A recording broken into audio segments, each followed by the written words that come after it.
Je suis passé par des moments de détresse, par des moments de tristesse, déprimé, et il m'arrive encore aujourd'hui de passer des moments sans un sou en poche. Mais le processus entrepreneurial par lequel je suis passé, la mission que je suis en train de suivre est beaucoup plus importante que mes poches. En réalité, comme je le disais, il y a trois choses qui déterminent votre salaire.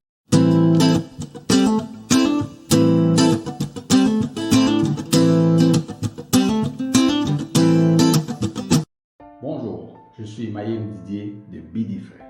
Bienvenue à cette chaîne. On commence par faire un like, faites ceci, cliquez sur le petit bouton pour m'encourager à faire des vidéos encore plus éducatives. N'hésitez pas à vous abonner à la chaîne et à activer la cloche de notification et surtout à partager cette vidéo aux personnes que vous pensez que ça pourrait intéresser. Eh bien, aujourd'hui, nous allons continuer avec un livre que nous avons laissé en suspens la fois dernière. Il s'agit du livre « Avant de quitter votre emploi, 10 leçons pratiques » de Robert Toru Kiyosaki. Aujourd'hui, il y a des choses passionnantes que nous allons apprendre. Restez jusqu'à la fin de la vidéo pour connaître évidemment les trois choses qui déterminent votre valeur, la valeur de votre salaire et évidemment la valeur que vous avez dans la vie de tous les jours. Bien, mais commençons comme on le fait d'habitude avec qui est Robert Toru Kiyosaki. Eh bien, on en a déjà parlé dans plusieurs vidéos, Donc aujourd'hui, on va quand même prendre un pan de sa vie qui concerne directement les trois éléments indispensables pour votre salaire, les trois choses qui peuvent déterminer votre valeur, votre salaire. Un peu comme qui dirait, dis-moi ce que tu gagnes, je te dirai qui tu es. Eh bien, il a été démobilisé parce que c'est un homme qui a fait la guerre, il a été un Marines.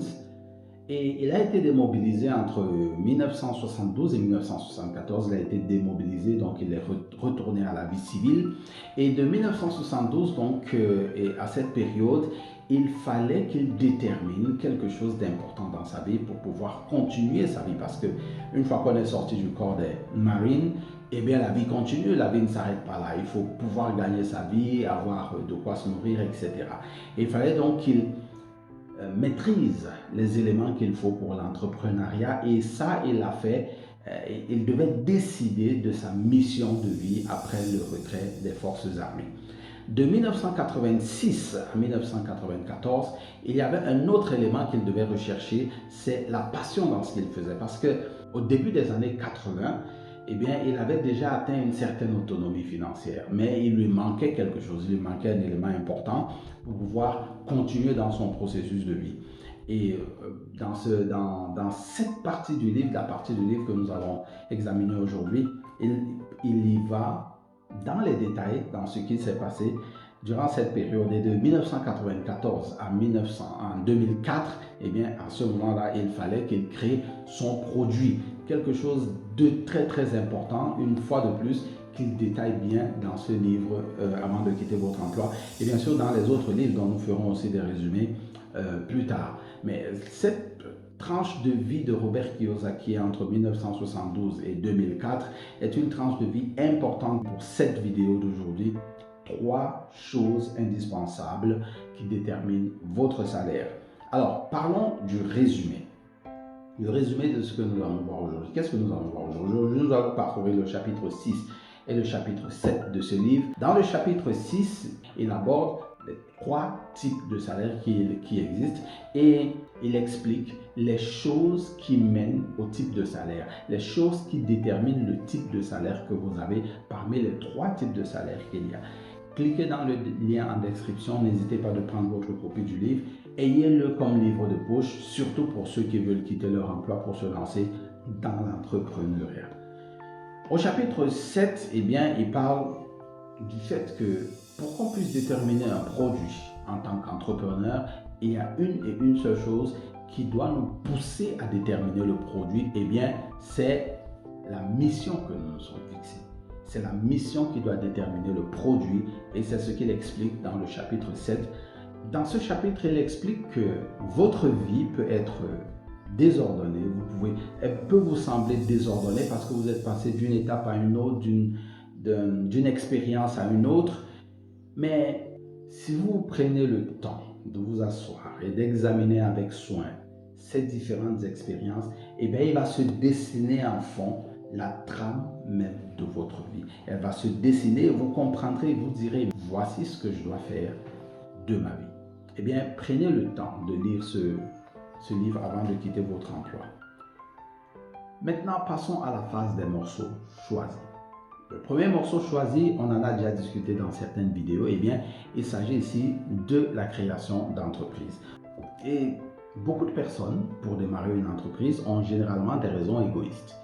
Parfois, ils se disent, je veux faire ceci, je veux gagner beaucoup d'argent, je veux que les gens achètent mon produit, je veux que les gens puissent écouter quand je leur parle de mon produit, je veux. Ce sont des raisons purement égoïstes qu'ils donnent parce qu'ils veulent se faire de l'argent.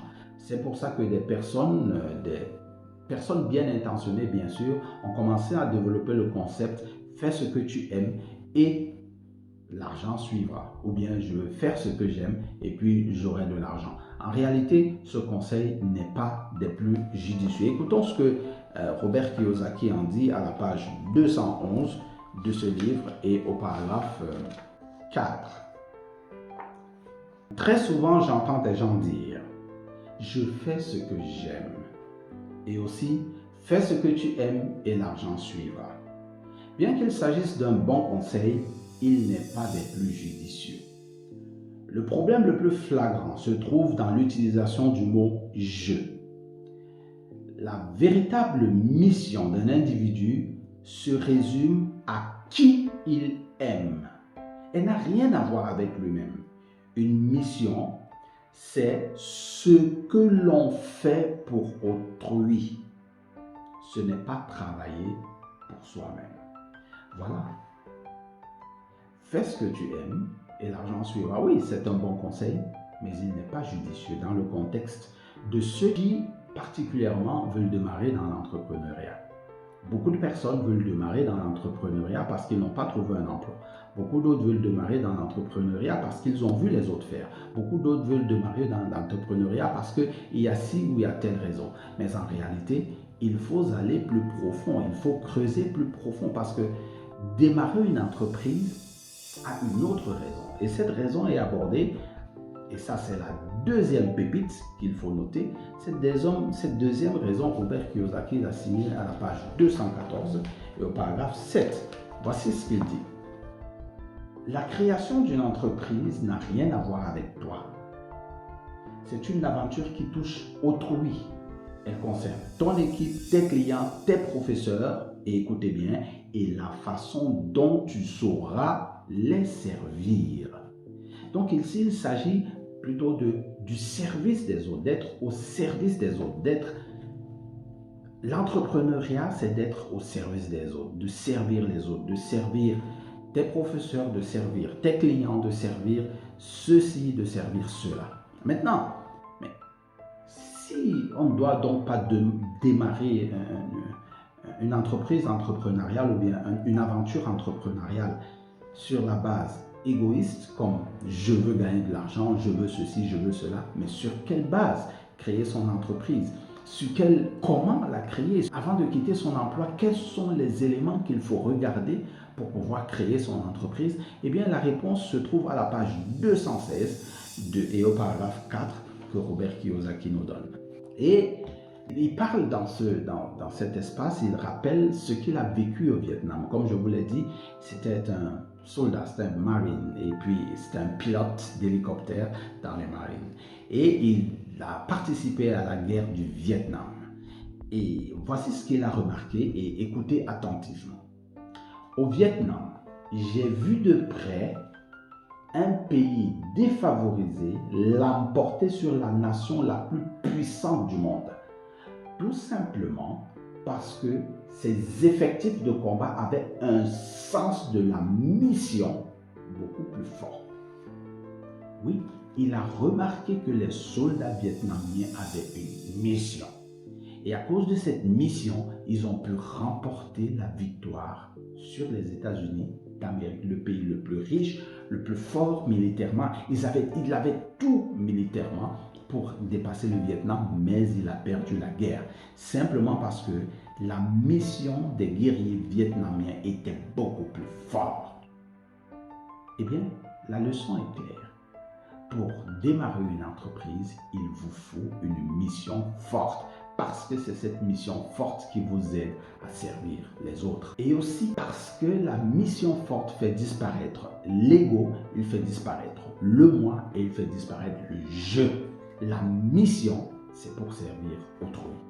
La mission, c'est ça qui doit être la base de l'entrepreneuriat. Écoutez, à la page 243, j'indexe tous ceux qui ont des croyances chrétiennes à être très attentifs à ce qui sera dit ici, parce que l'histoire sera racontée. Je vais lire 3 paragraphes, et ces 3 paragraphes vont constituer la 3e pépite de cette vidéo. Écoutez Robert Kiyosaki. Après avoir vendu mon entreprise en 1994, il était temps que je me demande à nouveau comment faire pour enseigner aux gens ce que j'ai enseigné dans mes écoles de commerce sans être physiquement présent. Me retirant dans les montagnes près de Bisbee, en Arizona, j'étais suffisamment isolé pour commencer à trouver des éléments de réponse. J'y ai travaillé pendant 2 ans. Et lorsque j'ai quitté Bisbee, j'avais le manuscrit de Père riche, Père pauvre en mémoire dans mon Macintosh, ainsi qu'une esquisse de mon jeu éducatif Cashflow 101. J'étais en train de passer à travers le chat de l'aiguille et de faire la transition entre le cadran T et le cadran P. Mon père riche avait découvert le concept du chat de l'aiguille à l'école du dimanche. Il disait, il y a un adage religieux qui dit, il est plus facile à un chameau de passer à travers le chat d'une aiguille que pour un homme riche d'entrer au paradis. Et il poursuivit en disant, oublie le chameau. Si un homme arrive à passer à travers le chat d'une aiguille, il entre alors dans un monde de grande richesse. Mon père riche était très croyant et ne prenait pas cette leçon à la légère ni ne s'en moquait. Il s'en servait tout simplement en la modifiant pour créer sa propre leçon. Dans la langue des affaires, cela veut dire que l'entrepreneur doit accepter de demeurer derrière s'il veut faire passer son entreprise à travers le chat de l'aiguille. Seule la propriété intellectuelle passe de l'autre côté. Une leçon très importante ici. Les raisons égoïstes font généralement que les petites entreprises meurent et que l'entrepreneur qui gérait cette petite entreprise soit toujours mis en avant. On parle toujours de lui, il ne s'agit que de lui. C'est cela la caractéristique d'une petite entreprise. Mais les grandes entreprises, les grands entrepreneurs sont complètement effacés. C'est pour ça qu'aujourd'hui, vous entendez parler de Google, de Ford, de Microsoft, de YouTube, sans forcément savoir qui les a créés. Parce que ces personnes ont réussi à traverser par le chat de l'aiguille, ou bien pour ceux qui vivent au Cameroun, vous connaissez les produits comme Parle-G, comme des biscuits de tel nom, Nestlé, etc. Ils ont réussi à traverser par le chat de l'aiguille pour s'effacer et laisser le produit servir leur mission. Voilà les 3 points qu'il fallait couvrir dans cette vidéo. Que pouvons-nous dire en conclusion de cette vidéo? En conclusion de cette vidéo, j'ai démarré le processus entrepreneurial depuis bien longtemps. C'est un processus difficile, c'est un processus fastidieux. Je suis passé par des moments de détresse, par des moments de tristesse, déprimé, et il y a beaucoup de moments où j'étais sans le sou, et il m'arrive encore aujourd'hui de passer des moments sans un sou en poche. Mais le processus entrepreneurial par lequel je suis passé, la mission que je suis en train de suivre est beaucoup plus importante que mes poches, est beaucoup plus importante que ma déprime, est beaucoup plus importante que ce que je suis. En réalité, comme je le disais, il y a 3 choses qui déterminent votre salaire. Premièrement, votre mission. Deuxièmement, votre passion. Et troisièmement, votre produit. Eh bien, ces 3 éléments sont ceux qui déterminent votre salaire. Si vous avez une bonne mission, si vous avez une grande passion et vous avez un produit qui respecte ces 2 éléments précédents, eh bien, vous pouvez toucher un large public, vous pouvez toucher un maximum de personnes et votre salaire sera équivalent à la quantité de personnes que vous allez toucher. Alors, posez-vous la question, quelle est ma mission? Quelle est ma passion? Quel est mon produit? Ces 3 éléments déterminent la qualité de votre salaire. Et si aucun de ces 3 éléments, vous ne les avez, eh bien, vous touchez en ce moment le salaire concurrentiel qui est le salaire de l'emploi où vous devez être en concurrence avec vos autres collègues de service pour pouvoir toucher un montant intéressant dans votre emploi. Alors, dites-moi quel est votre salaire et je vous dirai qui vous êtes. Ces trois éléments, la mission, la passion et le produit, doivent déterminer votre désir d'entrer dans le monde entrepreneurial et de modifier la façon dont vous vivez et la qualité de votre vie. Quelle est votre passion? Quelle est votre mission? Quel est votre produit? Voilà les éléments sur lesquels vous devez travailler. Rendez-vous à la prochaine vidéo.